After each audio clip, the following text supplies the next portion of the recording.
Avant de donner la parole à nos conférenciers, j'aimerais les présenter brièvement. Il y a tout d'abord Sylvain. Sylvain, on te voit bien. Moi, je te vois en bas de l'écran. Bonjour. Alors, Sylvain, avant de faire du théâtre, après avoir fait du théâtre, si j'ai bien compris, a intégré les technologies en classe à plusieurs niveaux avant de devenir conseiller pédagogique en intégration du numérique. Il est maintenant spécialiste en technopédagogie chez Chenelière Éducation. Et tes champs d'intérêt, Sylvain, vont de l'évaluation des apprentissages à l'intégration intelligente, pertinente et efficace des technologies, en passant par la recherche en neuroéducation et le mentorat des enseignants. Quant à Robin, il est à l'emploi de Chenelière depuis maintenant 19 ans, parce que l'année passée, ça faisait 18 ans, c'est ce que j'avais, Robin. C'était ajusté. Merci, Nicole. Oui, j'ai assisté. Alors, depuis 2013, tu es directeur adjoint des ventes et du marketing, puis hormis tes fonctions de gestionnaire, Robin, tu continues à œuvrer sur le terrain pour bien comprendre les enjeux des enseignants, mais aussi ceux des apprenants, ce qui est très important. Ce travail sur le terrain te permet de raffermir tes rapports relationnels avec l'ensemble des professionnels des milieux collégiaux et universitaires. Alors, Oui. merci à tous les deux de vous être prêtés au jeu d'un webinaire et je suis certaine que ça sera très apprécié. Alors, bon webinaire, mesdames, messieurs. Merci Merci beaucoup. beaucoup. Bonjour, bienvenue à tous. Le titre du webinaire aujourd'hui nous est venu évidemment pendant ce grand confinement. On s'est demandé, après la première question, comment je vais faire pour évaluer mes étudiants, on s'est tout de suite demandé comment être efficace à distance. J'ai une bonne nouvelle pour vous. Ce qui a été mis en place comme stratégie pendant le confinement peut tout à fait être ramené en classe. L'inverse, ce n'était pas tout le temps une bonne idée. Donc, que vous soyez en mode hybride, dans votre local avec des étudiants en chair et en os, ou malheureusement à distance par l'imposition des mesures sanitaires ou par choix parce que vous enseignez de toute façon à distance dans un établissement qui a prévu de le faire comme ça, bien, être efficace dans son enseignement, c'est être efficace, point. C'est la prémisse sur laquelle on va s'asseoir aujourd'hui. L'efficacité, ça se décline en différents principes. On va les aborder un par un et l'atelier d'aujourd'hui sera très actif. Voici le plan de la rencontre. Je vais vous proposer un exercice de réflexion pour chaque principe ou à peu près. Je vous invite tout de suite à préparer un navigateur, donc n'importe quel machin qui vous permet d'aller sur Internet fera l'affaire. Que ce soit un onglet dans votre navigateur sur l'ordinateur que vous utilisez présentement pour la visioconférence, c'est parfait. Sinon, un appareil mobile à côté, téléphone, tablette, ça ne prend presque pas de bande passante. Ça fonctionne sur tous les types d'appareils, en fait. Vous vous rendez tout simplement à l'adresse menti.com et on va vous demander à chaque fois un code d'accès numérique que je vais vous donner, qui sera changeant d'ailleurs au fur et à mesure qu'on avance. Une petite parenthèse sur l'outil, si vous désirez l'utiliser avec vos étudiants dans le cadre de votre cours, l'adresse, c'est Mentimeter quand on est un sondeur et menti.com quand on est un sondé. Dans la version gratuite, on a droit à 2 questions par sondage, un nombre illimité de sondages. C'est pour ça qu'on va aujourd'hui changer souvent de code d'accès parce que j'utilise la version gratuite. Si vous êtes des habitués de nos webinaires, on se sert souvent de Menti pour prendre le pouls du groupe, pour faire avancer la réflexion de votre côté. On a l'habitude de vous partager dans le clavardage l'adresse menti.com et le code. Petite nouveauté, cette fois-ci, nous allons vous partager dans le clavardage un lien qui vous mène directement à l'activité. Vous allez pouvoir sauter par-dessus l'entrée du code en cliquant sur ce lien-là. Donc, si vous travaillez sur une seule machine, disons un ordinateur portable, peut-être que la bonne pratique, c'est d'avoir la visioconférence, le clavardage pas loin et un petit clic sur le lien qu'on va vous donner va vous permettre de participer. À ces sondages qui sont anonymes, qui vont servir seulement à alimenter votre réflexion personnelle sur vos pratiques en classe. Peut-être que vous allez vouloir réaliser des captures d'écran des questions qui ont été posées, question de vous faire un plan de match. On est ici dans une activité, oui, de réflexion, mais de développement professionnel continu. Et avant d'oublier, je vous descends mon chapeau bien bas et je vous félicite de prendre ce temps aujourd'hui pour faire mieux ce que vous faites déjà bien, pour paraphraser mon ancien collègue Normand Brodeur. Petit préambule, dans une vieille histoire, ce n'est vraiment pas une idée nouvelle parce que l'article d'où j'ai tiré cette citation date de un peu plus de 35 ans.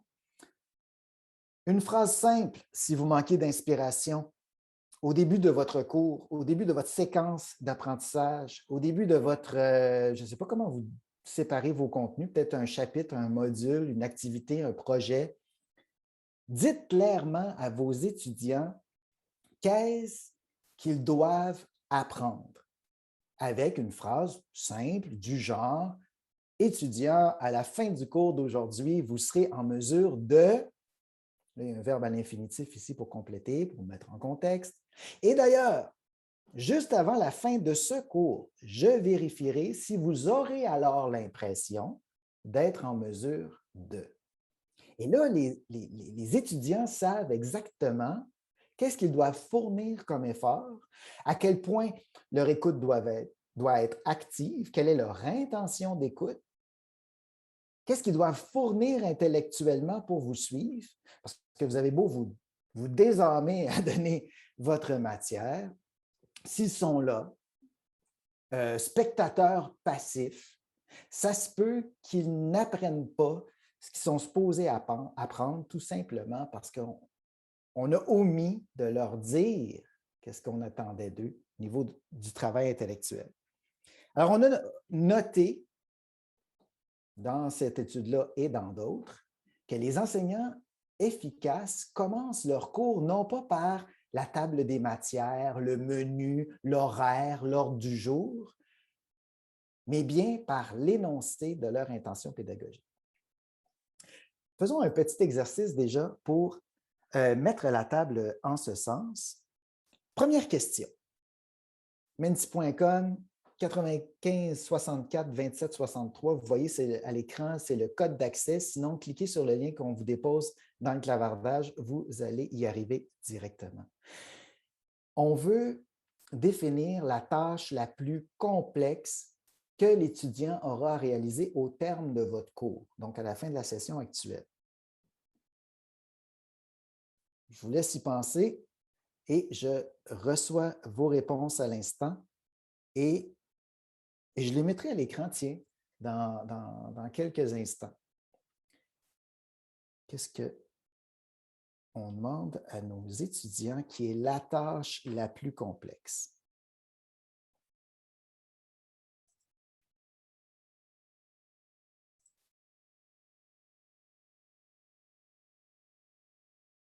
Alors, voyons voir, on a déjà pas mal de suggestions qui entrent dans ce nuage de mots. On va agrandir un peu l'affichage pour qu'on voit bien ce qui se passe.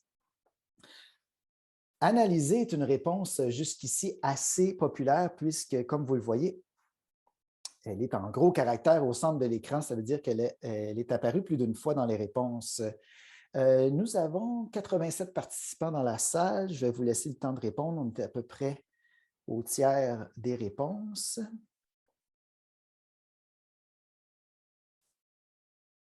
J'attire votre attention sur les verbes qui commencent à entrer.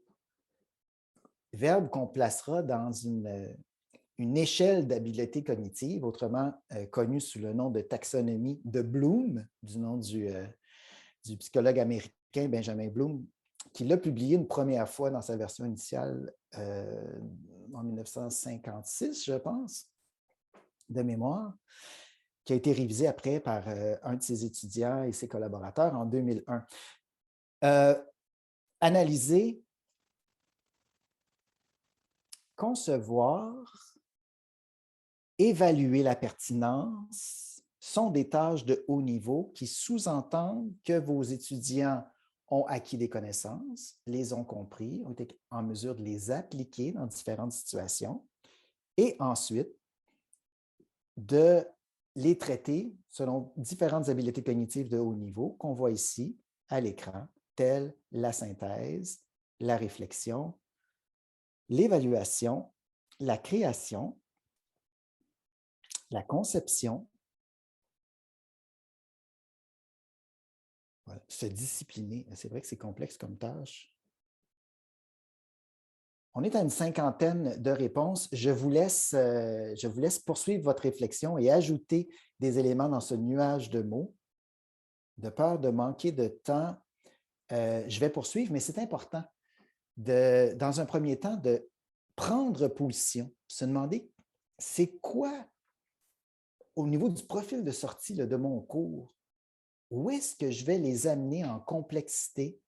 Quelle habileté cognitive sera nécessaire pour réussir mon cours dans ce que je demande de plus complexe?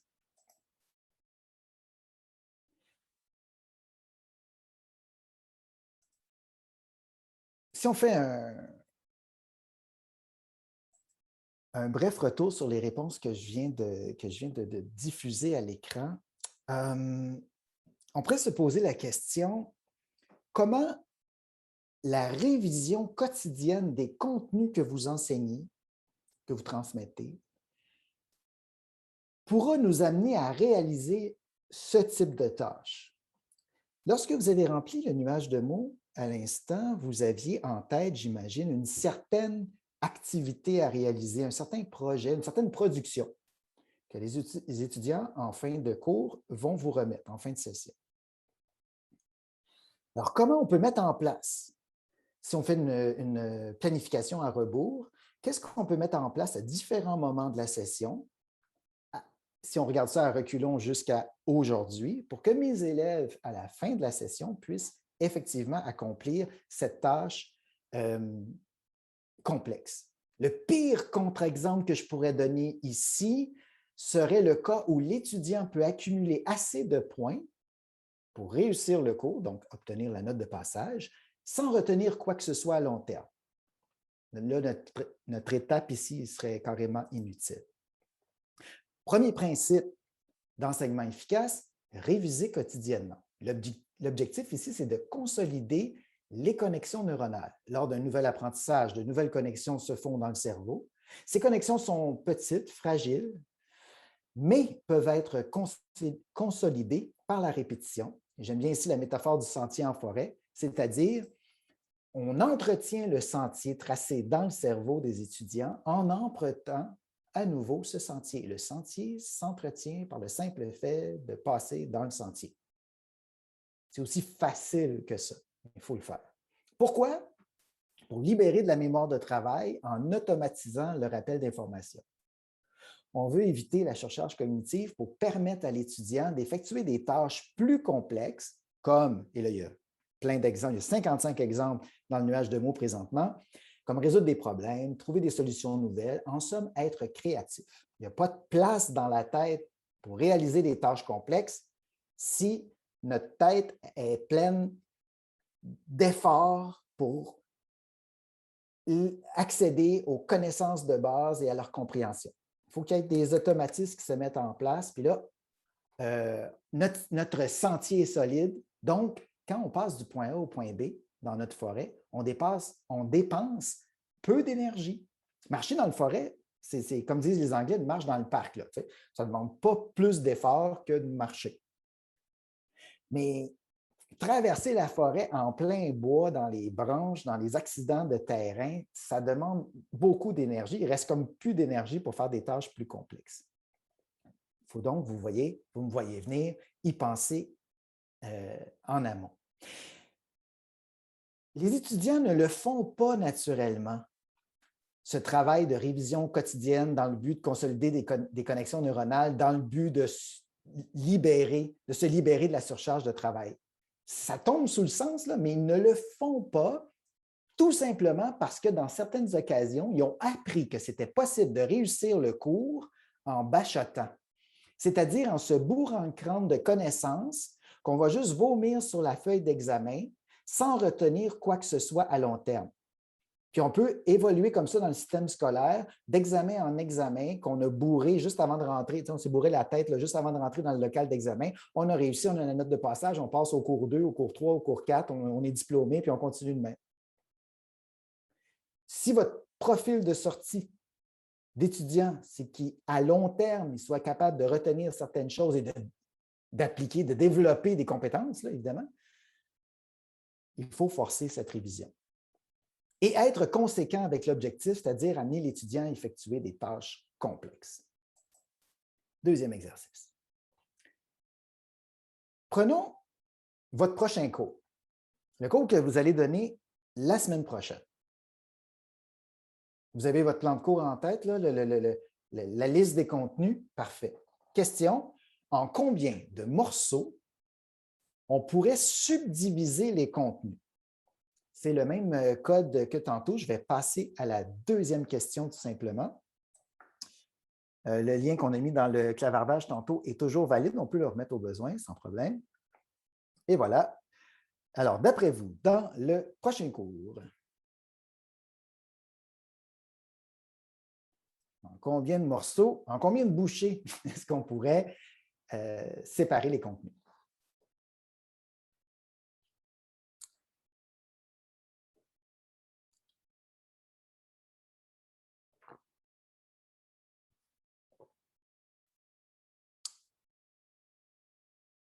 On a à peu près le tiers des répondants qui se sont positionnés avec une tendance assez forte pour le 3-4 éléments. Bon, la bonne nouvelle jusqu'à maintenant, c'est qu'il n'y a personne qui prévoit donner un seul élément de contenu. Et on va voir après l'utilité de cette démarche-là, en fait, de stratégie d'enseignement efficace. Et là, peut-être que, présentement, ce qu'on voit à l'écran, c'est le constat. Vous prévoyez qu'au prochain cours, il y aura probablement 2, 3, 10 éléments. Vous avez pris position.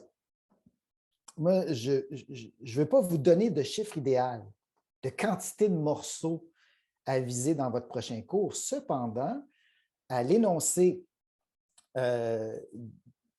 des principes d'enseignement efficace juste sur ma prochaine diapositive, faites juste vous poser la question, est-ce que ce serait pertinent de morceler encore plus? Qu'est-ce que ça donnerait au niveau de l'efficacité de mon enseignement? Voilà. Merci pour les presque 50 personnes qui ont répondu, qui ont pris position. Le sondage est toujours ouvert, hein, vous pouvez continuer à y répondre sans problème, mais on va attaquer le deuxième principe. Comme la mémoire de travail est limitée, la mémoire de travail de tout le monde, mais de nos étudiants en particulier, cette mémoire de travail à court terme là, ne retient que quelques informations à la fois. Il y a plein d'études qui ont été réalisées, on a testé combien d'éléments on pouvait retenir. Moi-même, dans ma vie personnelle, quand je vais à l'épicerie, 3 items, pas besoin de liste, 4 items, j'ai besoin d'une liste. Bon. Alors, qu'est-ce qu'on pourrait tirer comme conclusion et qu'est-ce qu'on pourrait changer dans notre enseignement pour être plus efficace? Premièrement, présenter la nouvelle matière de façon fractionnée, en petites bouchées. Plus important, s'assurer tout de suite de la maîtrise de cette matière-là avant d'ajouter d'autres informations. Si, en première étape, il y a trop d'informations ou que cette information-là n'est pas maîtrisée par les étudiants, il y a des chances, et ça c'est dramatique, que les étudiants utilisent de mauvaises stratégies ou arrivent systématiquement à la mauvaise réponse. Autrement dit, qu'avec les exercices que je donne, ça leur permet de consolider de mauvaises connexions dans leur cerveau, ce qu'on pourra difficilement défaire après parce qu'on va consolider l'erreur. Alors, on va s'assurer de faire des petits pas, mais que ces petits pas-là soient dans la bonne direction. Pour faire référence à la taxonomie des habiletés cognitives dont je parlais tantôt, on va faire volontairement des allers-retours entre les connaissances et leur compréhension. Si vous travaillez à distance, il faudrait prévoir dans une séance, mettons, de travail de 3 heures, de morceler la matière en exposé d'au plus 15 minutes, suivi d'une courte activité en ligne de vérification de la compréhension. Ça peut être un quiz. Il faut tout de même le préparer. Ça pourrait être aussi d'envoyer aux étudiants un schéma conceptuel troué qu'ils doivent tout de suite remplir, une partie de schéma qui sera complétée au fur et à mesure que vous avancez dans la rencontre. Il y a plein d'outils en ligne collaboratifs pour réaliser ce genre d'exercice-là individuellement ou en équipe. Je pense à Miro, M-I-R-O, tableau blanc qui nous permet de faire des schémas heuristiques, entre autres, collaboratifs ou individuels. Et on peut ajouter aussi des modèles fournis avec l'application Miro, donc des canevas qu'on peut remplir. Mural, M-U-R-A-L, fait la même chose aussi. Jamboard chez Google et j'en passe. Il y a beaucoup d'outils dans ce sens-là. Troisièmement, tiens, faisons le point sur notre pratique avec la question suivante. Qu'est-ce que je fais habituellement lorsque j'enseigne de nouveaux contenus devant un groupe?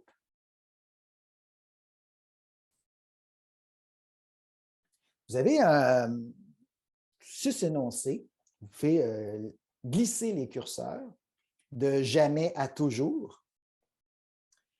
Vous allez voir apparaître, au fur et à mesure que vous déplacez les curseurs, vous allez pouvoir voir à l'écran les niveaux intermédiaires. Il y a rarement, parfois. En déplaçant les petites pastilles de couleurs, vous allez pouvoir prendre position, au sens propre comme au figuré, par rapport à vos pratiques. Quand vous avez terminé, vous soumettez vos positions. 37, 17, 52, 97. Je vois qu'il y a des questions pendant que les gens répondent. Robin, est-ce qu'il y a lieu d'arrêter à cette étape-ci pour répondre à des participants?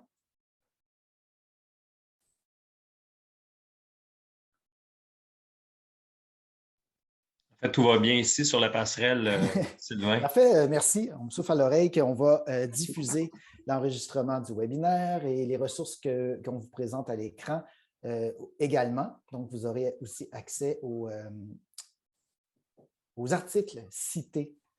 La plupart de mes éléments sont des hyperliens, en fait, que vous pourrez consulter ou relire par après. Bon, voyons ce que ça donne. Alors, ici encore, sans porter de jugement, sans dire « Oh mon Dieu, c'est bon, c'est mauvais ». Non, non. On fait juste le point sur nos pratiques. Qu'est-ce qu'on a l'habitude de faire? Regardez-vous enseigner. Et là, vous enseignez une nouvelle matière, un nouveau contenu. Est-ce que vous posez des questions aux élèves sans prendre leur réponse? Est-ce que vous nommez un élève avant de poser votre question?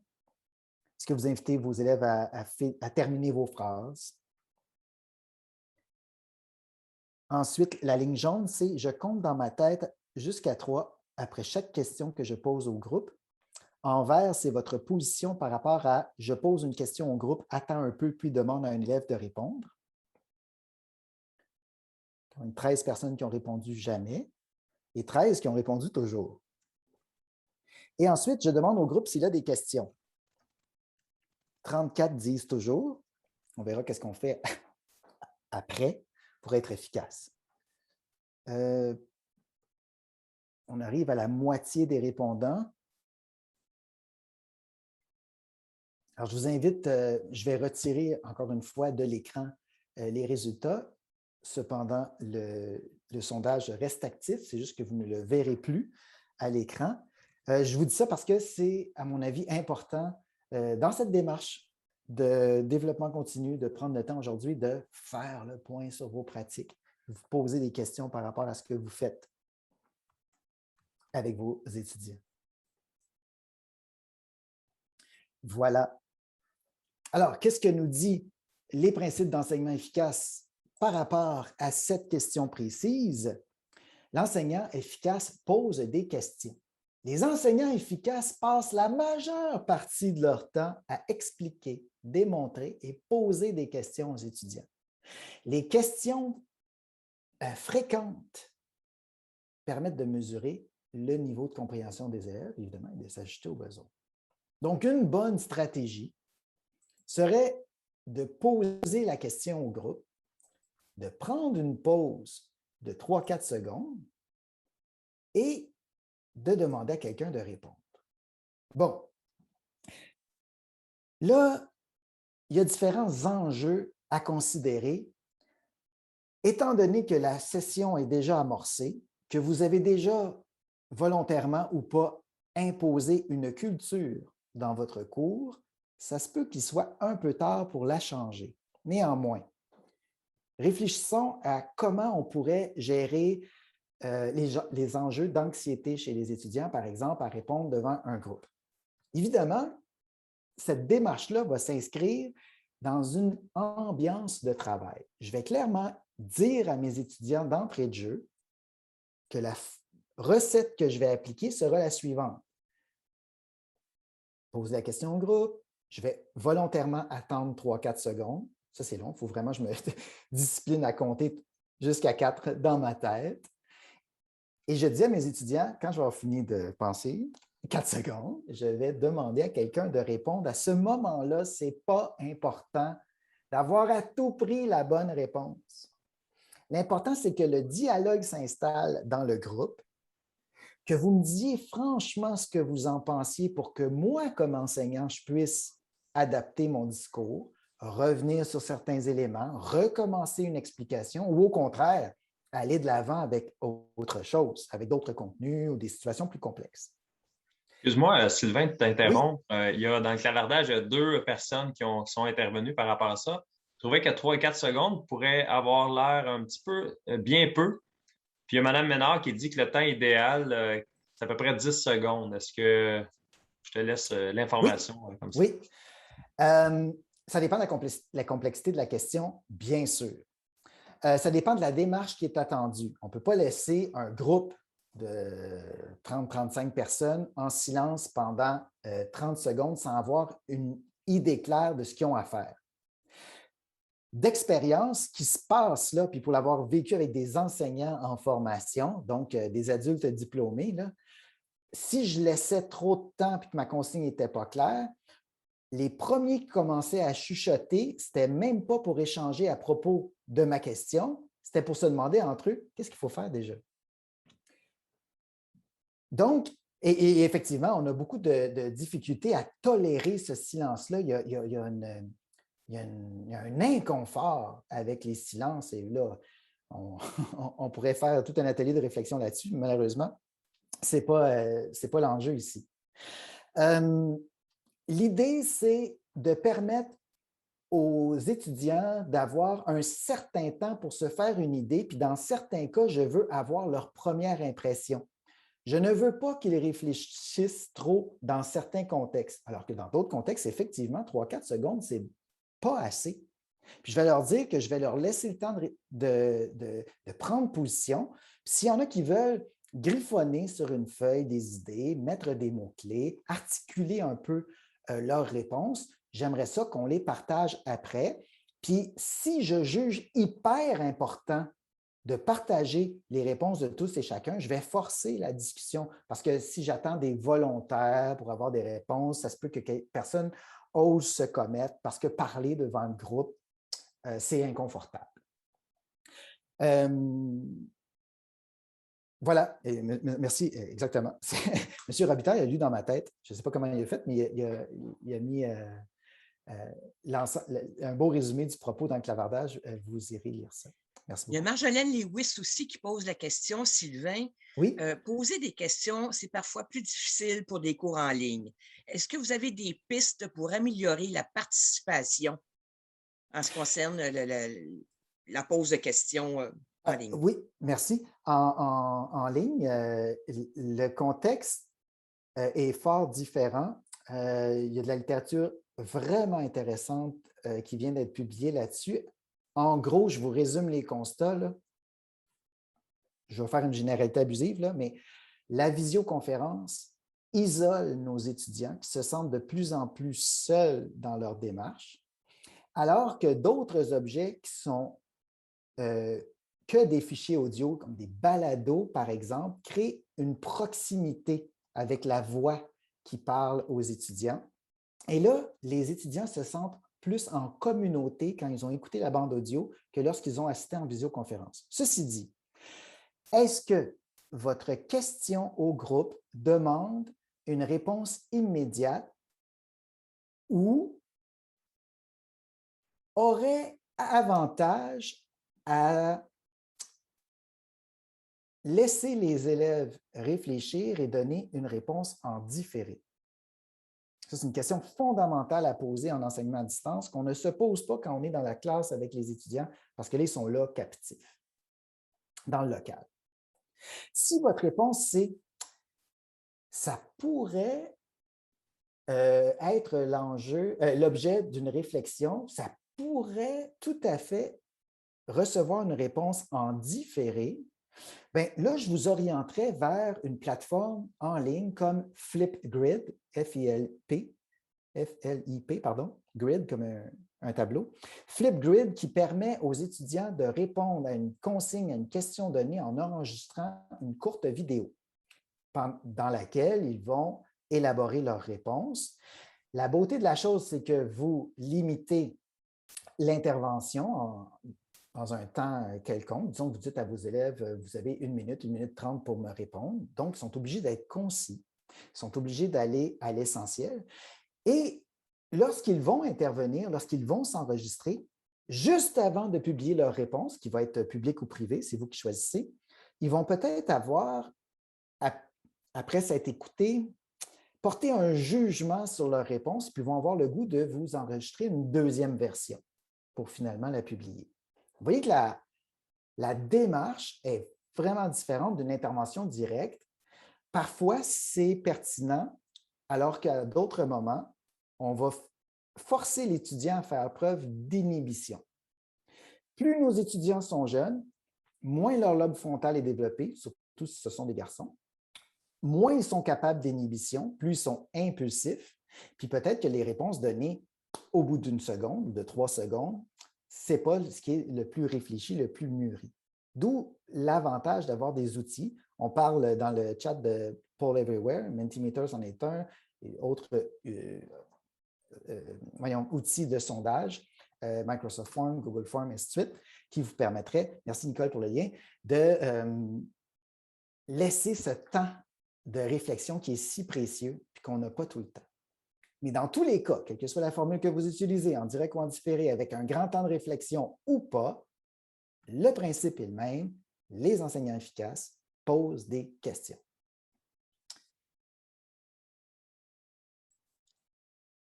Parfait. Alors, ça pourrait être des astuces, effectivement, qui vont permettre encore de susciter une participation accrue voilà. de la part des étudiants. Merci. Tout à fait.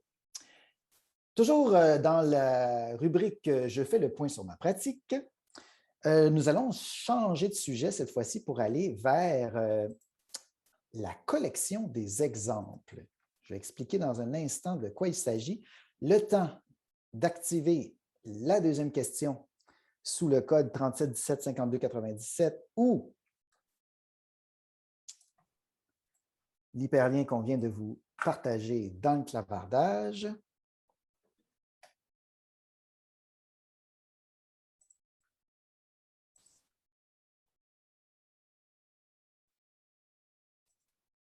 Alors, comme vous voyez sur cet écran ou sur votre appareil sur Menti, il y a 4 énoncés pour fournir en cours d'apprentissage à mes étudiants des exemples. Des exemples de ce qui est attendu, des exemples de projets complétés, des exemples d'amorce, des exemples de réflexion ou des contre-exemples éloquents. Ça, j'aime beaucoup ça quand je fais de l'évaluation critériée, de partager avec mes étudiants des contre-exemples très verbeux, des réponses qui contiennent là, trop de mots et qui vont dans tous sens, mais qui ne répondent pas à la consigne, qui ne répondent pas à la question précisément, qui sont carrément hors sujet. Alors, ce n'est pas parce que la réponse est longue et étoffée qu'elle répond à la question. Ça, c'est un contre-exemple éloquent pour moi. Un modèle simple de ce qui est attendu, c'est une réponse courte ou concise ou claire qui va précisément atteindre les plus hauts niveaux de la grille de correction d'une façon là, rudement efficace. Parce qu'il y a des étudiants à la lecture de la grille d'évaluation critériée qui ont l'impression que les plus hauts niveaux, ce n'est pas à leur portée. Alors, ces exemples-là, simples, c'est pour ça que j'ai choisi l'adjectif simple, permettent de démontrer que les plus hauts niveaux sont accessibles. On va développer ici cette mentalité de croissance, cette conception dynamique de l'apprentissage, pour citer Carol Dweck, très efficace avec les étudiants qui ont l'impression que les autres, c'est génétique, ils ne pourront pas réussir votre cours, ils ne sont pas bons, ils n'ont jamais été bons là-dedans, il n'y a rien à faire, ils sont damnés, hein, ou tarés, parce que leur mère n'était pas bonne, leur grand-mère non plus, les autres, c'est de famille, ils ne sont pas capables. Ça, c'est la conception fixe de l'apprentissage et ça fait des ravages dans nos classes. Voilà, on est encore une fois à peu près à la moitié des répondants qui, en majorité, ont l'impression qu'ils n'ont pas assez dans leurs ressources, dans leur banque d'éléments à partager avec leurs étudiants de modèle 5 de ce qui est attendu. Les travaux anonymes pour l'évaluation collective qui arrivent en 3e rang présentement, ce sont des moyens de passer une production étudiante anonyme au filtre de la grille d'évaluation pour que les étudiants comprennent et s'impliquent, au final, c'est l'objectif, dans le processus d'évaluation. Au lieu de subir votre évaluation, ils font partie du processus parce qu'ils ont compris que c'est eux qui ont le fardeau de la preuve. C'est eux qui doivent vous prouver qu'ils ont atteint un haut niveau de compétence dans votre cours. Et pour ça, ça prend des exemples pour modéliser ce genre d'évaluation de travaux. Voilà, je laisse encore une fois, parce que là, je vais être pressé par le temps, le sondage ouvert pour que l'autre moitié du groupe puisse y répondre aussi et réalise qu'il manque, de quoi on aurait besoin là, en réserve pour offrir des modèles. Parce que c'est ça le 4e principe d'enseignement efficace, offrir des modèles. Une des façons d'offrir des modèles est ce qu'on appelle la rétroaction collective. Ça nous fait gagner du temps parce qu'on s'adresse à plusieurs personnes à la fois. Mais comment ça s'organise concrètement de la rétroaction collective? Ça prend un modèle de ce qui est attendu.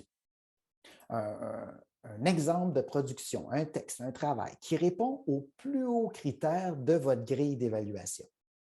Ça prendrait aussi, pour faire bonne mesure, un contre-exemple, c'est-à-dire des productions qui n'atteignent pas les seuils de réussite. Et finalement, on peut partager des travaux types pour l'évaluation collective à l'aide de la grille. Lorsque la production finale, le travail de session arrive enfin et qui doit être remis là, dans les dernières semaines de la session, bien, la grille de correction que vous allez sortir, ce n'est pas une surprise. C'est un élément qu'on a travaillé, c'est du jargon qu'on utilise en classe constamment, que les étudiants ont adopté, sont capables de s'en servir. Alors, les étudiants ont reçu des modèles et ils savent à quoi s'en tenir. Attaquons maintenant le 5e principe. Juste pour échanger quelques trucs pour peut-être inspirer vos collègues qui sont dans la salle aujourd'hui. Pendant qu'on vous partage le nouveau code. Ah non, c'est le même que tantôt. 87. En fait, dans le clavardage, j'avais écrit 97, mais en fait, c'est 87. Ah, c'est ça. 91. D'accord. Mon erreur à moi, désolé. Pas de problème. 87, 91, 09, 2, c'est bien ça. Alors, voilà, les enseignants commencent à partager des outils qui sont à leur disposition pour récapituler, élaborer, synthétiser la matière. Bon, je vais les mettre à l'écran si ça peut inspirer les autres, tant mieux. des exercices de type des quiz ludiques de type Kahoot, évidemment, qui est très connu, les schémas conceptuels, arbre à idées, bon, il y a plein de synonymes là, à ces schémas heuristiques ou à ces cartes conceptuelles qui nous permettent d'associer des idées, de démontrer une structure à suivre, de le remplir de façon collective. Voilà, on y arrivait. Carte mentale, carte conceptuelle, concept map, on a plein de synonymes.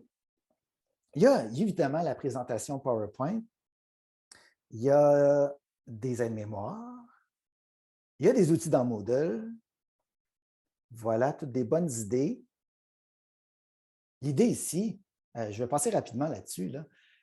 Les ressources nombreuses existent. Il y a des articles sur ProfWeb en quantité pour vous inspirer aux besoins, des récits de profs qui ont essayé dans leur classe différentes manières de récapituler, élaborer, synthétiser. Je voulais juste ici vous faire remarquer que vous en avez déjà, vous les utilisez déjà. Alors, voyons en quoi ça va nous aider à être efficaces dans notre classe. Bien, il y a un principe qui s'appelle guider la pratique. Les enseignants efficaces consacrent beaucoup de temps, plus de temps à la pratique guidée. La pratique guidée, là, ça a l'air abstrait quand on dit ça comme ça, ou on n'est pas sûr qu'on en fait alors qu'on en fait tout le temps. Regardez, si vous récapitulez, si vous élaborez, si vous synthétisez la nouvelle matière pour un transfert dans la mémoire à long terme, vous guidez la pratique de vos étudiants. C'est un des principes d'enseignement efficace. Sixièmement, après un enseignement, les enseignants les moins efficaces demandent au groupe s'ils ont des questions et pensent que les étudiants comprennent s'ils n'en ont pas. Alors, je pose des questions au groupe. Est-ce qu'il y a quelqu'un des questions? Ah, pas de questions, donc je dois être clair.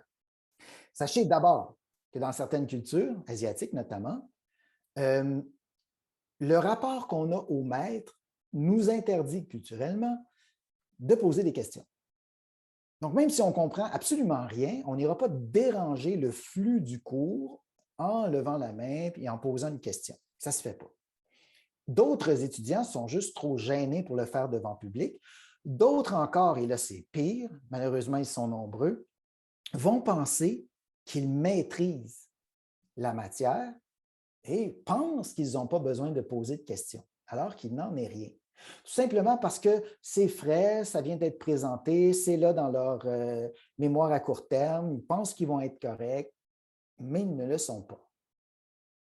Ils vont attaquer les exercices en ayant le goût, ah oui, puis finalement, on va aller voir à la fin du recueil, le corriger et confirmer que, ah oui, je l'avais sur le bout de la langue, la réponse. Je vois bien que dans le corrigé que je l'aurais eu si je m'étais donné la peine de le faire. Je vais être correct. Cette illusion de maîtrise-là, cette illusion de maîtrise est malheureusement assez répandue. Donc, les enseignants les plus efficaces vont vérifier la compréhension à l'aide d'un test diagnostic rapide. On a parlé dans les outils tantôt de quiz, de sondage, de quiz ludiques, de petites compétitions. L'idée ici, c'est une ruse pédagogique du côté du prof, c'est d'aller vérifier la compréhension. Un test diagnostic vous donne deux embranchements, soit que mes étudiants sont à risque, soit qu'ils ne le sont pas. À risque de commettre des erreurs, d'utiliser des stratégies inefficaces. Si c'est le cas, réagissez promptement avec des approches plus passives et soyez très explicite dans votre transmission. Si vous vous rendez compte au test diagnostic que vos étudiants utilisent les bonnes stratégies, arrivent aux bonnes réponses la plupart du temps, donc vous en déduisez qu'ils maîtrisent les bases enseignées, là, c'est le temps d'aller avec des approches plus actives, l'élaboration d'explications, ce qui est une activité intellectuelle très efficace pour apprendre, sûrement la plus efficace pour apprendre, des tâches complexes, etc., etc.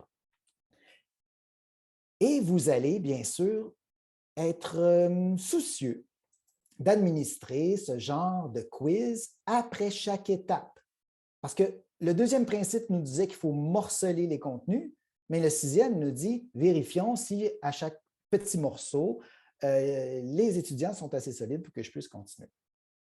C'est bien logique, là, mais il faut se donner la discipline de le faire. Ici, je n'ai pas de sondage à vous faire faire.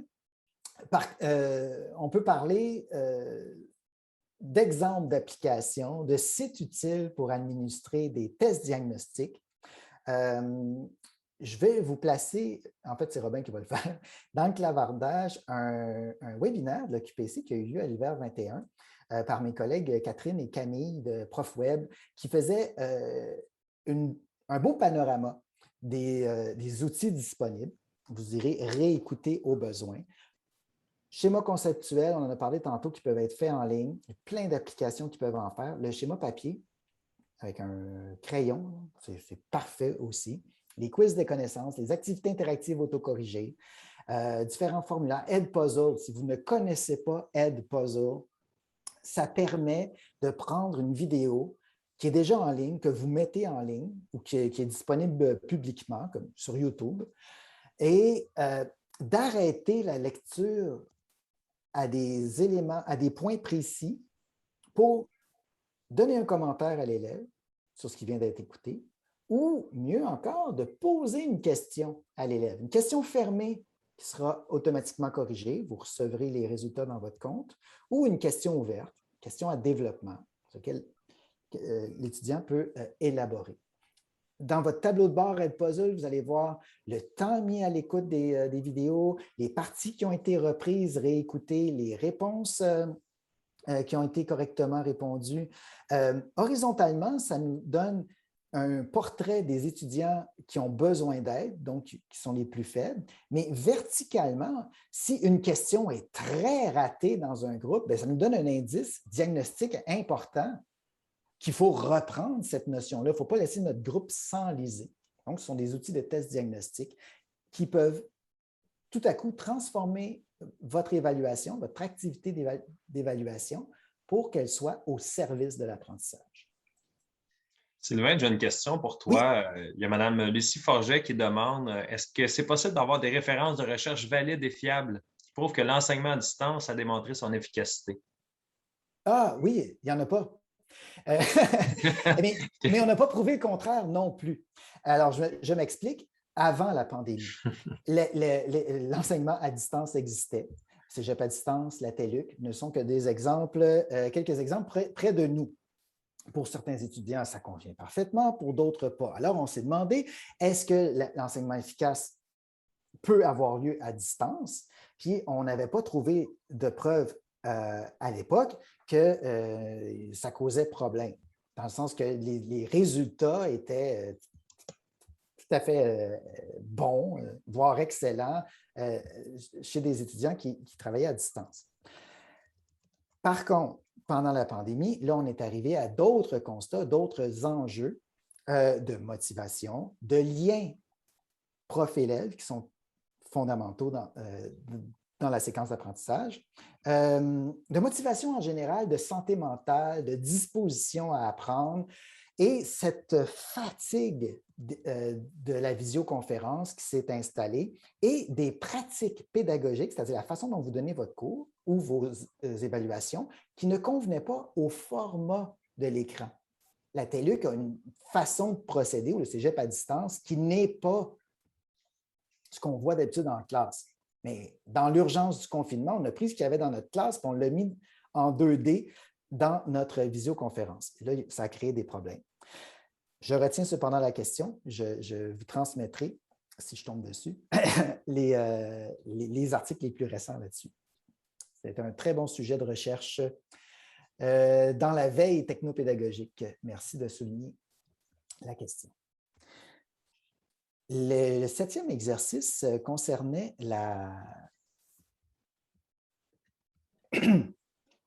le fait de vouloir consciemment viser la réussite de nos étudiants. Alors, on va aller voir ce qui se passe de votre côté. On va activer la deuxième question. Voilà. Jusqu'à maintenant, et d'après votre expérience, quelles étaient vos attentes si vous passiez un test diagnostique à vos étudiants tout de suite après avoir enseigné un nouveau contenu, pour orienter vos actions suivantes, par exemple?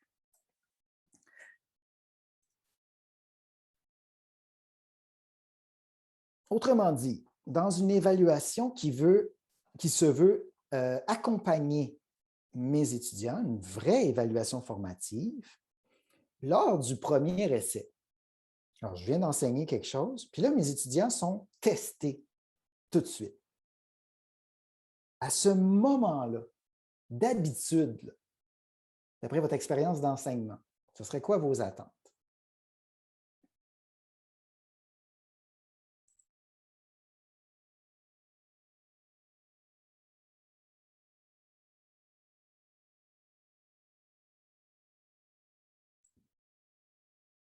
J'aime beaucoup poser cette question-là et montrer le graphique quand je rencontre des enseignants d'un même département, d'un même établissement.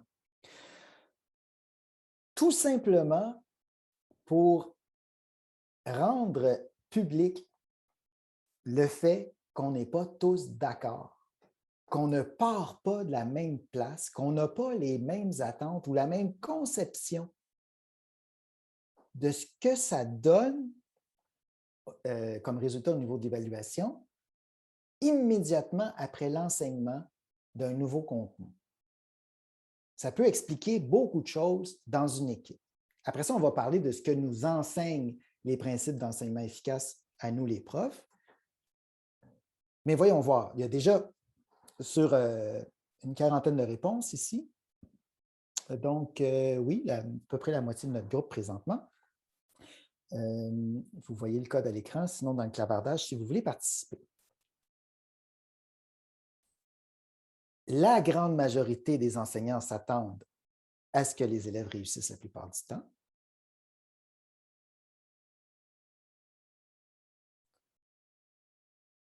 On s'attend à ce dans une moindre partie à ce qu'ils atteignent tout juste le seuil de réussite, donc compétences minimalement atteintes. Puis, il y a des enseignants aussi qui s'attendent, sans surprise, peut-être, à ce que leur élève échoue. Et évidemment, ça dépend de la matière que vous enseignez, ça dépend de où se situe votre cours dans le cursus total, si vous êtes en technique ou en préuniversitaire. Il y a plein de... Mais ce n'est pas grave, là. Je veux juste que vous preniez position par rapport à ce que vous, d'après votre expérience, vous avez comme attitude après avoir enseigné un nouveau contenu.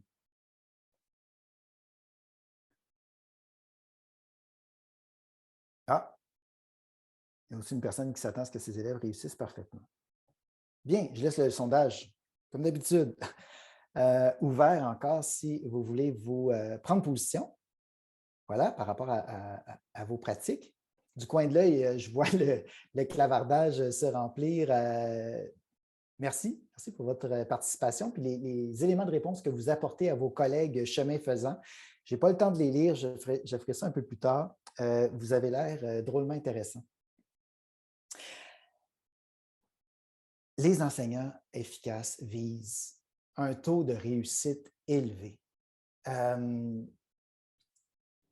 Pour qu'un apprentissage soit optimal, il faut que le taux de réussite des étudiants dans la réalisation de tâches liées à cet apprentissage-là soit de 80 %.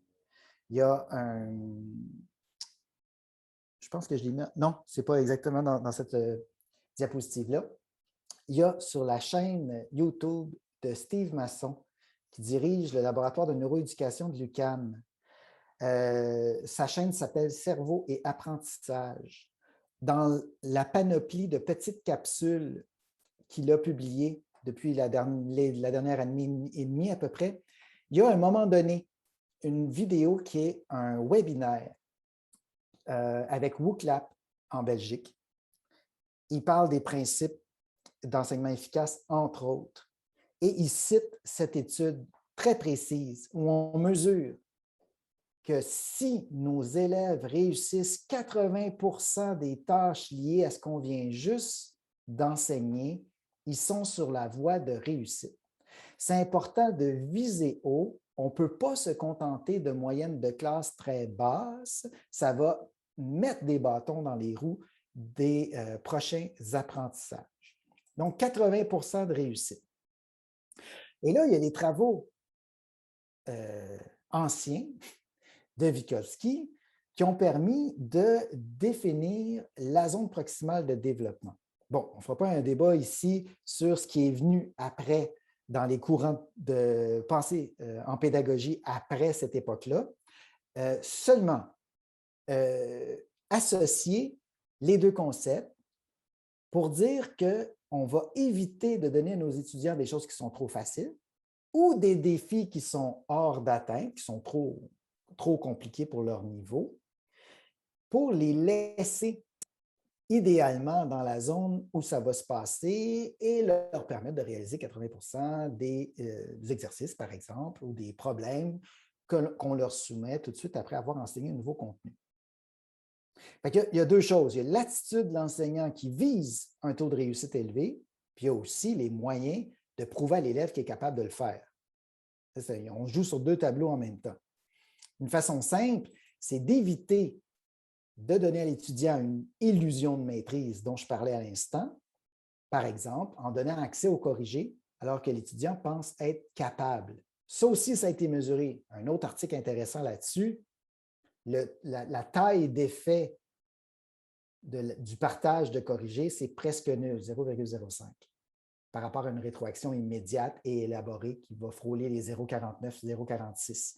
En éducation, on considère qu'une taille d'effet est souhaitée et qu'une procédure en classe ou qu'une approche est efficace et souhaitable quand on dépasse le 0,4 de taille d'effet.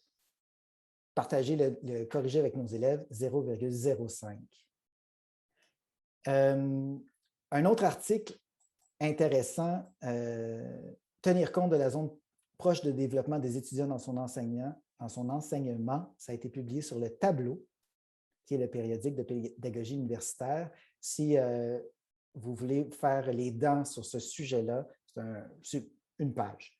Comme le sont tous les articles du Tableau, c'est bien vulgarisé. Un autre élément peut-être qui pourrait attirer votre attention à propos de la zone proximale de développement, c'est un document d'aide pédagogique, donc pour aider les enseignants chargés de cours au HEC. Il a été produit par la maison, inspiré des travaux de Vygotsky. Donc, je vous disais que ça date de longtemps, début du 20e siècle.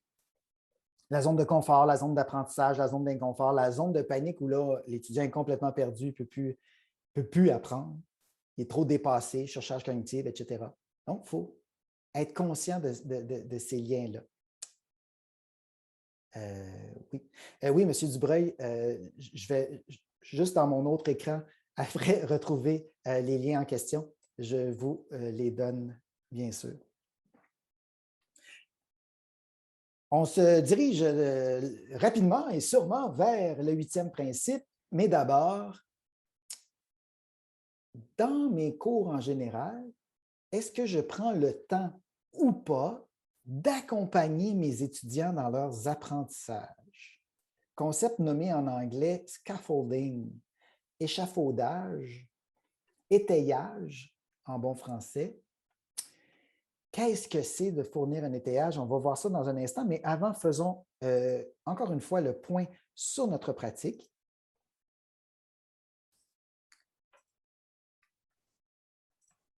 Voilà.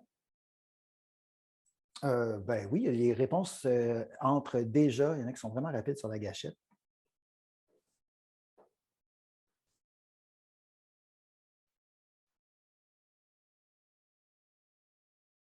Alors encore là, il y a des meilleures pratiques que d'autres, mais à cette étape-ci, je ne suis pas dans la recherche de la bonne réponse.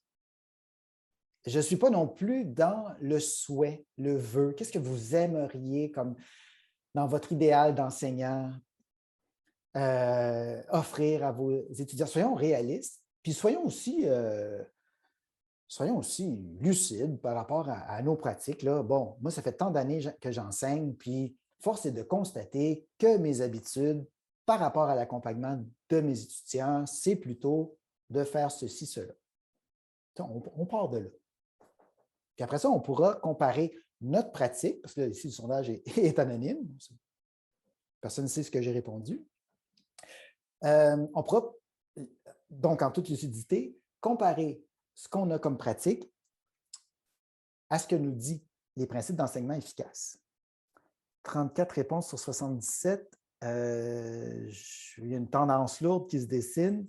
Je vous laisse continuer à répondre, ou en tout cas, à y penser, à ce que vous faites d'habitude, pendant qu'on va voir qu'est-ce que ça veut dire l'étayage. Si le principe est de fournir un étayage, c'est comme un échafaudage que l'on installe autour d'une structure qui sera en construction, mettons. Puis là, on va retirer l'échafaudage quand la structure est autoportante. En pratique, c'est un soutien temporaire à l'apprentissage qui va prendre 3-4 formes. Premièrement, vous allez offrir à votre étudiant, à vos étudiants, une modélisation. Ça, instinctivement, la plupart des enseignants le font. Ils fournissent des modèles. Mieux, on va aussi démontrer en verbalisant notre discours intérieur. Qu'est-ce qui se passe dans ma tête quand j'attaque ce type de problème ou ce type de situation? Et je réfléchis à voix haute pour que les étudiants puissent suivre la démarche ou suivre ma pensée. Donc, je verbalise ce qui se passe dans ma tête. À l'étape suivante, les étudiants vont vous dire « Monsieur, madame, j'entends votre voix dans ma tête quand je fais le problème, que je fais l'opération ou que je réalise telle ou telle chose. » Puis, la troisième étape, c'est qu'ils vont entendre leur propre voix. Ce ne sera plus la vôtre qui va occuper leur esprit, mais ils vont avoir leur propre discours intérieur. Je trouve que les profs de maths, ils font bien ça, d'habitude. Ils s'installent au tableau, puis là, ils partent dans leur résolution de problèmes, et là, ils décrivent systématiquement tout ce qui se passe dans leur tête et leur réflexion à voix haute. Et là, l'étudiant peut suivre ce qui se passe, puis essayer de s'approprier ce discours-là. Mieux que ça encore, on pourrait aussi faire des rappels visuels. Ça peut prendre différents formats. Le pictogramme me semble assez efficace dans certaines situations.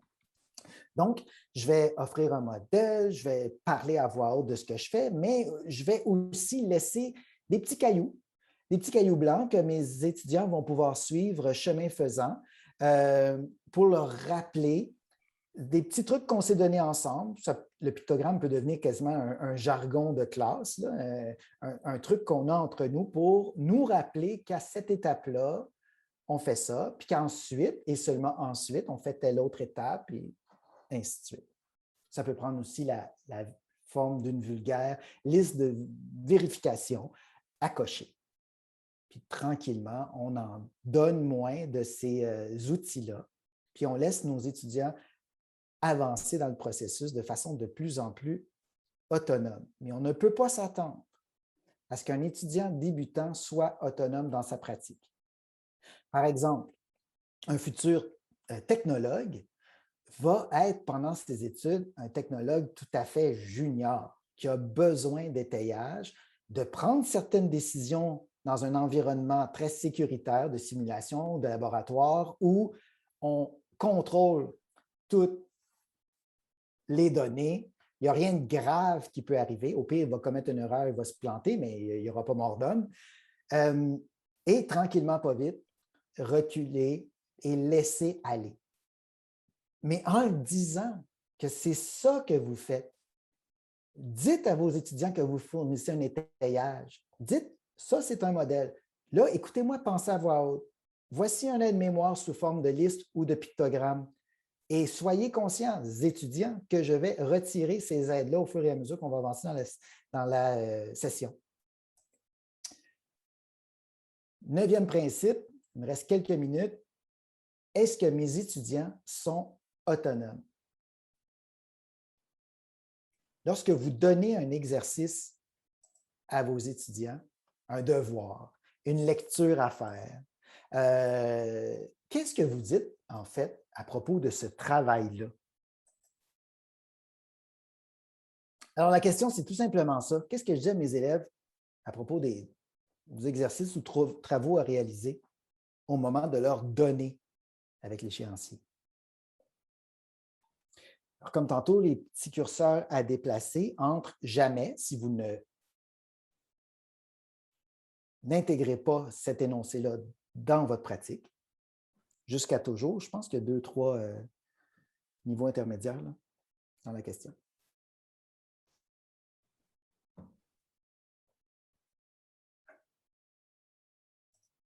Je vous laisse penser. Il nous reste 4 minutes, Oui. Sylvain. Effectivement, il nous reste juste un principe à voir après. Et en conclusion, avec 45 piles, vous serez en mesure de vous faire un plan de match. Par quoi vous allez commencer dans votre pratique, dans ces 10 éléments-là. Je vais les remettre à l'écran, vous allez pouvoir les placer en ordre de priorité. Pendant que les gens dressent le portrait de leur pratique par rapport à l'autonomie, on va mentionner que ce 9e principe d'enseignement efficace pour favoriser la pratique autonome, on retrouve ici des enseignants qui annoncent que les exercices donnés entre les cours ont pour but de consolider les apprentissages, comme le sentier qu'on entretient, annoncer que le but, c'est d'automatiser certains apprentissages, s'il vous plaît, dites lesquels, dans le but de libérer de la mémoire de travail. Pour le 10e exercice et dernier, je vous invite à 2 questions. Donc, lorsque vous aurez rempli la première question, vous allez pouvoir tout de suite passer à la 2e. Puis, si on veut résumer vite fait, quelles sont vos habitudes? C'est un peu ça la question. Alors, première question par rapport à la répétition. Comment s'organise la répétition dans votre cours d'habitude?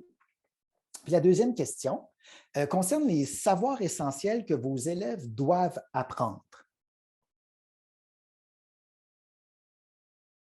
Alors, en naviguant dans les 2 hyperliens et dans les 2 codes qu'on vient de mettre dans le clavardage, vous voyez que là, la vitesse d'exécution varie dans le groupe.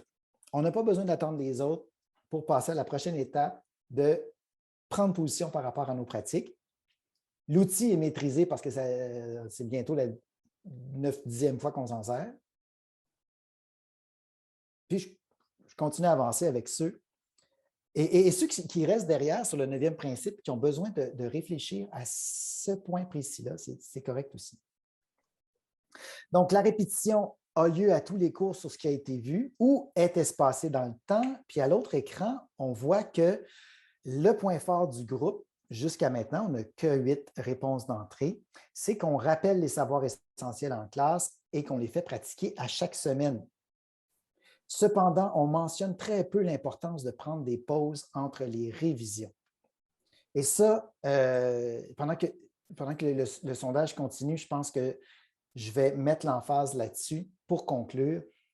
Faire l'effort de récupérer en mémoire une information récemment apprise, ça permet le stockage de cette information-là en mémoire à long terme. Plus on s'entraîne souvent à réactiver cette information, plus les connexions entre celle-ci et les prochaines notions se feront facilement.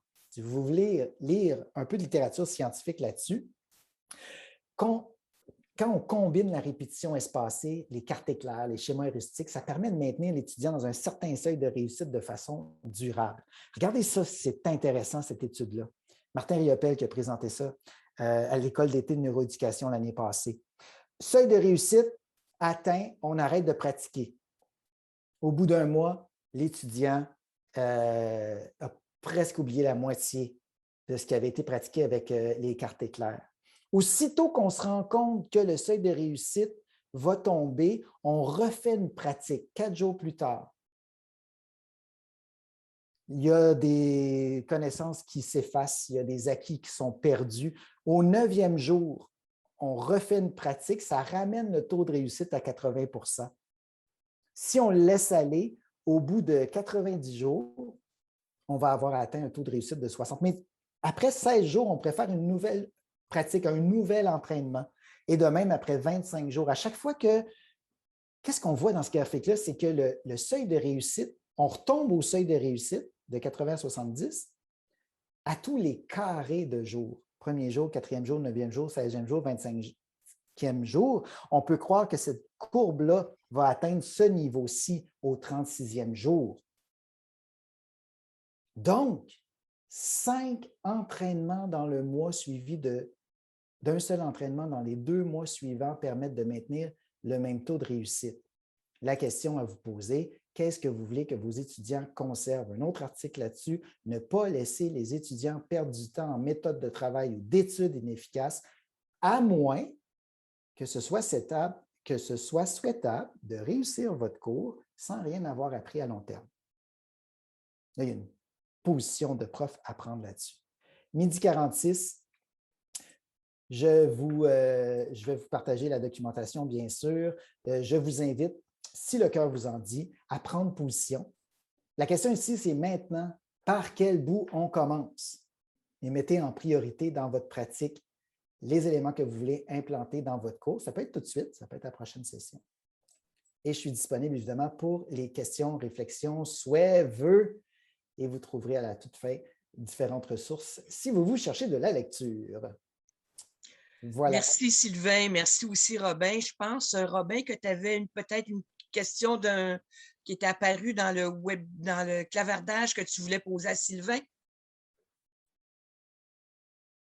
Ton micro n'est pas allumé. Désolé, effectivement, c'est M. Robitaille qui parlait tantôt oui. Pour les trucs mnémotechniques pour être pertinent à l'étape qu'on avait vue tantôt. Un petit peu, j'essaie de revoir un peu l'historique. En fait, c'est quelques diapos là, par rapport à... Oui. Un petit peu. Création d'un truc mnémotechnique peut-il être pertinent à cette étape? C'était juste avant l'exercice 9. Voilà. Voilà. Donc, on va remonter un peu, puis on va s'attaquer à cette question-là des trucs mnémotechniques. Voilà. Alors, fournir un étayage. Le piège des trucs mnémotechniques. Je vais partager mon écran pour remettre tout le monde en contexte et répondre à cette question précise. Parce qu'on en utilise, puis si ça a fonctionné dans notre propre apprentissage, on va évidemment être enclin à reproduire cette stratégie-là, qui n'est pas une mauvaise stratégie. Est-ce que le truc mnémotechnique pourrait ici prendre la place ou être associé à des outils comme le pictogramme ou la liste d'items à cocher? Le grand danger avec ces trucs-là, c'est justement de n'apprendre que le truc et d'oublier ce qui se cache derrière. On le voit beaucoup avec des élèves, des écoliers là, très jeunes qui, pour aller plus vite, ont appris ces trucs-là. Par exemple, lorsqu'on apprend des algorithmes de division ou de transformation d'unités en base 10, il y a des enseignants qui transmettent des trucs tout de suite après l'enseignement initial d'un contenu. Et ce que l'élève, avec la pratique, ce que l'élève retient, c'est le truc, mais pas le concept derrière. Et en formation générale, le concept est la base sur laquelle on va pouvoir développer éventuellement des choses beaucoup plus complexes. Et on constate souvent que nos étudiants, on dit, ils n'ont pas les bases. Ils n'ont pas ce qu'il faut pour... Ils n'ont pas appris à apprendre. Ils ne sont pas capables d'aller au-delà d'un certain niveau parce qu'il y a trop de trous dans leurs apprentissages. Alors moi, je me demande tout le temps, ça ce n'est pas documenté, mais il faudrait chercher. Ce n'est pas documenté de mon côté, je n'ai pas ça dans ma bibliothèque personnelle. Est-ce que le problème, c'était le truc ou le temps qu'on a passé à enseigner le truc quand le concept n'était pas maîtrisé? Ça m'interroge. Ensuite, le truc, si c'est un étayage, je rappelle qu'on peut l'enlever parce que la structure est autoportante. Donc, si on arrête d'employer le truc mémotechnique, est-ce qu'on peut expliquer la chose de façon autonome? Je vais prendre comme exemple l'aire du triangle. Demandez à vos étudiants c'est quoi l'aire du triangle. Ceux qui ont de la mémoire vont dire base fois hauteur divisé par 2. Ceux qui n'ont pas de mémoire vont peut-être avoir un truc, une espèce de phrase là, avec BH sur 2, je ne sais pas trop, inventer une phrase, un petit poème, une comptine, puis là, on se souvient de l'aire du triangle. Mais le concept d'aire, de ces petites tuiles qui ont peut-être appris au primaire ou au secondaire, qui couvrent une surface, qui sont comptées une par une. Dans le cas d'un rectangle qui, pour gagner du temps, vont être découverts par la multiplication, ce qui est le principe même de la multiplication, c'est-à-dire le nombre de rangées fois le nombre de colonnes, pour trouver le nombre total de ces petites unités de surface à l'intérieur du rectangle. Mais si on a visualisé, compris et expérimenté que n'importe quel triangle qui s'inscrit dans un rectangle va occuper la moitié de sa surface, et il faut le démontrer et le prouver, quitte à le découper dans du papier ou je ne sais pas trop, l'étudiant va être capable, comme je vous le fais à l'instant, en improvisant, une explication pour dire qu'il faut diviser l'aire du rectangle dans lequel le triangle s'inscrit pour savoir l'aire du... Et là, la raison de diviser par 2. Est-ce que dans votre cours, dans votre matière ou dans votre programme, M. Robitaille, on peut s'émanciper du truc mémotechnique pour accéder à des fonctions supérieures plus tard? Poser la question, c'est sûrement répondre à la pertinence du truc mémotechnique en question. Mais là, je ne sais pas votre contexte. Merci pour ta réponse, Sylvain. Si M. Robitaille veut réagir par écrit, ça nous fera plaisir de vous lire. Entre-temps, il y a une autre personne qui demandait, mais là, ça peut peut-être prolonger de beaucoup, puis on verra, mais la question est pertinente. C'est Ricardo Larocta qui demande, est-ce que vous avez des suggestions pour les 10 principes vus dans le contexte de l'apprentissage à distance? Est-ce que ce que tu as présenté finalement, Sylvain, s'applique de toute façon dans un contexte de formation à distance ou s'il y aurait des modifications ou des... À la base, la construction de cet atelier-là était destinée à l'enseignement à distance. À l'enseignement à distance imprévu, à l'enseignement à distance imposé par la situation. Dans un deuxième temps, quand on est revenu en classe, on s'est rendu compte que les principes d'enseignement efficace pouvaient être adaptés à ce qui se passe en classe. Donc, la réponse, c'est « ça a été pensé à distance ». Utilisons le meilleur dès notre retour en classe. Dans la plupart des cas, je sais que c'est déjà fait. Parce que quand on est efficace, on est efficace. Ce que je disais d'entrée de jeu. Oui. C'est le principe du thème ou du titre, en fait, de l'atelier. Oui, exactement. Au niveau des outils maintenant, comme technopédagogue, je dirais qu'il y a des applications logicielles, extensions, en tout cas, des outils numériques qui nous dispensent de certaines tâches fastidieuses comme enseignants, puis qui nous facilitent la vie. Adoptons-les, utilisons-les à bon escient. Je me suis rendu compte avec la pandémie que plus le temps avance par rapport à ce qu'on vivait au printemps 2020, plus le temps avance, moins il est question de technologie, mais plus de fondements pédagogiques. C'est là qu'on est rendu. Voilà. Quelle belle façon de terminer ce webinaire vraiment très intéressant je suis convaincu que qui va être très inspirant pour beaucoup des participants. Mais il y en a aussi quand même beaucoup qui ont dû quitter également. Je vous remercie beaucoup, Sylvain. Merci aussi à Robin. Merci au nom de tous les participants. Et je vais écrire aux gens quand j'aurai reçu votre document. Et alors, je vais partager l'information pour le reste, le clavardage, etc. Parfait, merci à tout le monde. Donc, pour répondre aux dernières questions sur les sources ou les articles ou les suggestions de lecture, on les mettra en complément avec la présentation. Parfait. Merci beaucoup, puis à une prochaine fois, bien sûr, bien Sylvain, sûr. Robin. Merci. Merci beaucoup, au plaisir. Merci à tout le monde. Merci aux participants. Au revoir. Grand plaisir.